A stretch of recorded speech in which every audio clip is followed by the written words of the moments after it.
नमस्कार दोस्तों, मैं बादशाह सिंह आपके अपने हिंदी यूट्यूब चैनल बुलंद आवाज में आपका हार्दिक स्वागत करता हूं। दोस्तों, आप जैसा जानते हैं कि 16 श्रृंगार स्त्रियां करती हैं।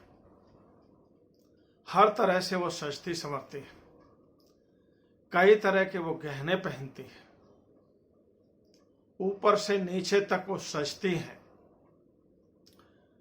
16 श्रृंगार बताए गए हैं, तो ये सारा करती हैं कि जैसा कि आप थंबनेल में देख चुके हैं कि वास्तव में स्त्री का असली गहना क्या है। क्या वास्तव में जो आप देखते हैं वो है असली गहना, या जिस तरह से बताया गया है कि 16 श्रृंगार करके वो गहने पहनती हैं वही है असली गहना उनका। दोस्तों, इसके बारे में आगे जानेंगे इस वीडियो के माध्यम से।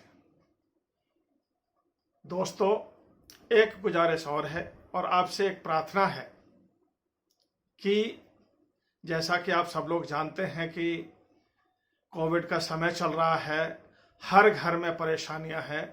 कुछ पर्सनल परिस्थितियों के कारण कोविड माहौल में मैं आपको कुछ दिनों से वीडियो पोस्ट नहीं कर सका, उसके लिए मैं क्षमा प्रार्थी हूं, क्योंकि मैं अपने चाहने वालों को नज़रअंदाज कर दूं ऐसा कुछ हो नहीं सकता।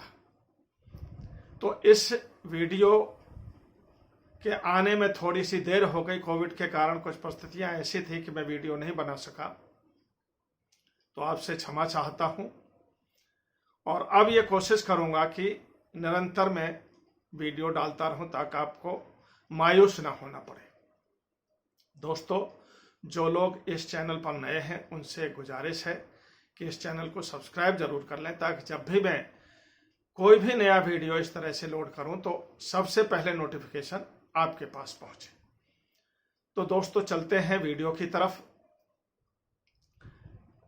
कि जैसा कि आप जानते हैं कि स्त्री का असली गहना क्या है, इसके लिए एक दृष्टांत आता है कि एक चकवेण नाम के राजा हुआ करते थे।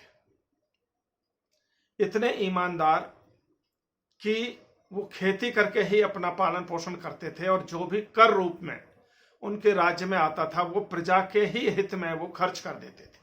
अपने ऊपर एक सिंगल पैसा भी, 1 टका भी नहीं खर्च करते थे। इसी तरह से गुजारा होता था। तो एक समय नगर में जो है ना कुछ उत्सव हुआ, उसमें सभी नगर की स्त्रियां जो है ना इकट्ठी हुई और सब नए नए गहने और वस्त्र पहन करके आई। रानी भी उसमें शामिल हुई। तो रानी को देख करके सभी स्त्रियां कहने लगी, महारानी, आप तो हमारी मालकिन हैं और आप ऐसे कपड़े पहने हुए हैं, आप कोई गहना नहीं पहने हुए हैं, तो ये अच्छा नहीं लगता कि हम आपके सामने ये गहने ऐसे सज धज करके आए हैं और आप एक नॉर्मल से कहते हैं वस्त्र पहन करके और आप आ गई हैं, तो ये अच्छा नहीं लगता है। औरत की बात तीर की तरह जो है ना हृदय में लग जाती है दोस्तों। कारण रानी के भी हृदय में लगी। उत्सव खत्म हुआ तो वो आई घर पर और सबसे पहले राजा से कहा कि भाई मेरे को भी गहने चाहिए। सब स्त्रियां मेरे को ताना मारते हैं कि मैं महारानी हूं, मैं उनके मालकिन हूं और मेरे ही पास में गहने नहीं है। तो बोलते राजा ने विचार किया कि भाई ऐसी ऐसी बात है। दोस्तों, वीडियो थोड़ा अंत तक देखें, मेरी गुजारिश है। थोड़ा सा लंबा हो सकता है वीडियो, ताकि जब तक आप अंत तक नहीं देखेंगे तो समझ में नहीं आएगा। तो राजा ने कहा कि देखो, हम खेती से पालन पोषण करते हैं और प्रजा का जो कर रूप में धन आता है वो हम अपने ऊपर खर्च नहीं कर सकते, लेकिन अगर आप जिद कर रही हैं तो मैं ये वादा करता हूं कि आपके गहने बनवा दूंगा, आपको सोना दे दूंगा और आप गहने बनवा लेना, आप धैर्य रखिए। सुबह होकर के राजा ने अपने आदमी से भेजा कि रावण से कर लेकर के आओ। चकवेण का आदमी रावण के पास में गया तो रावण की सभा में बोला कि भाई ऐसे ऐसे मेरे महाराज ने भेजा है, आपको कर देना पड़ेगा। बड़ा खिलखिला करके हंसा रावण। बोलते हैं मेरे यहाँ काल मेरी पार्टी से बंधा रहता है और कहते हैं देवता मेरी सेवा करते हैं और तुम मेरे से कर लेने आए हो। कितना बेवकूफ आदमी है। कौन सा राजा है वो जो मैं कर दूंगा? मैं दुनिया से कर लेता हूं और मैं कर दूंगा? नहीं। उसको वापस कर दिया। रात में जब मंदोदरी के पास में गया रावण, तो मंदोदरी से कहा कि ऐसे ऐसे पागल बहुत तरह के होते हैं, ऐसे ऐसे कोई पागल राजा का संदेश लेकर के आया था। तो मंदोदरी पूछती है कि आपने कर दिया कि नहीं दिया? कि तुम भी पागल हो, मैं दुनिया से कर लेता हूं और मैं कैसे कर दे दूंगा? बोलते आपको कर दे देना चाहिए, आप नहीं जानते, क्योंकि वो पतिव्रता औरत थी, वो जानती थी चकवेण के कहते हैं क्या शक्ति है उनके अंदर में। लेकिन रावण नहीं जानता था। सुबह होकर के वो जाने लगा तो मंदोदरी ने कहा कि चलो मैं आपको, मेरे साथ चलो, मैं आपको एक चीज दिखाती हूं। गई, वो कबूतरों को दाना डालने लगी। जैसे ही दाना डाले तो कई कबूतर आ गए। तो उन्होंने कहा कि आपको राजा रावण की कसम है कि एक भी दाना मत चुगना। तो उनको कोई फर्क नहीं पड़ा, दाना चुगते रहे। उसी समय रावण देख रहा था और उसी समय उन्होंने कहा कि आपको राजा चकवेण की कसम है जो एक भी दाना चुना। सारे के सारे कबूतर बंद हो गए। एक कबूतरी थी कि जो कान से नहीं सुन सकती थी, बहरी थी, उसका सर कट गया।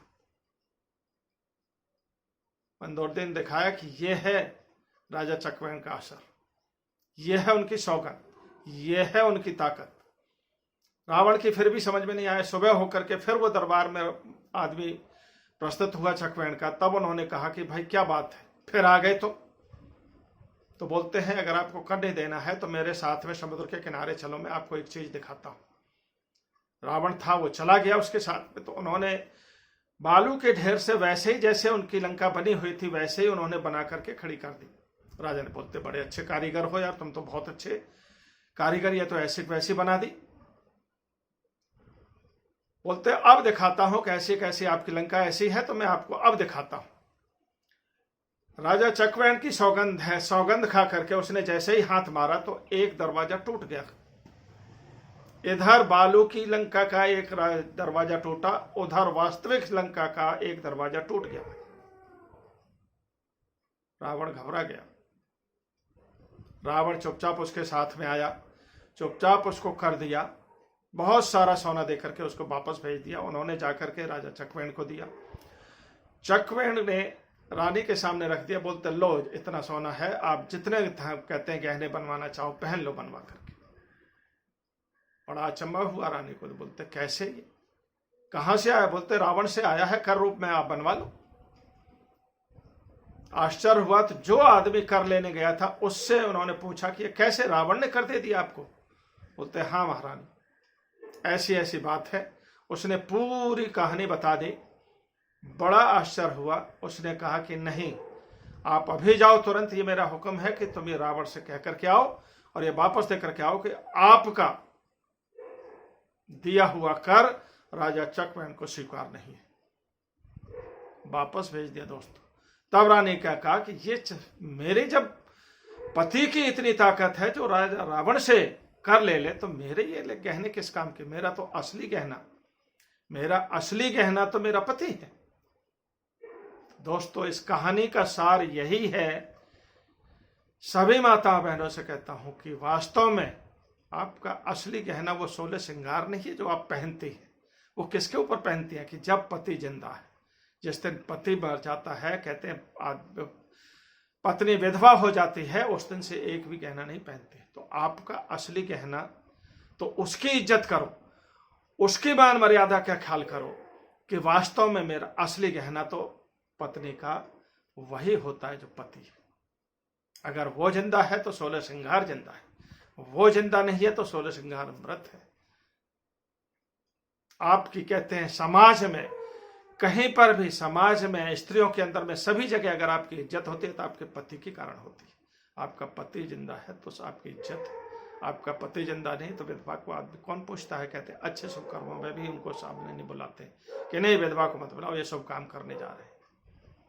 तो तब कहा कि मेरा असली गहना तो मेरा पति है। दोस्तों, तो हमेशा याद रखना चाहिए कि हर लड़की का गहना, असली गहना उसका पति होता है। ना कि ये 16 श्रृंगार सज धज करके आप हो गए तैयार तो वो कहने होते हैं।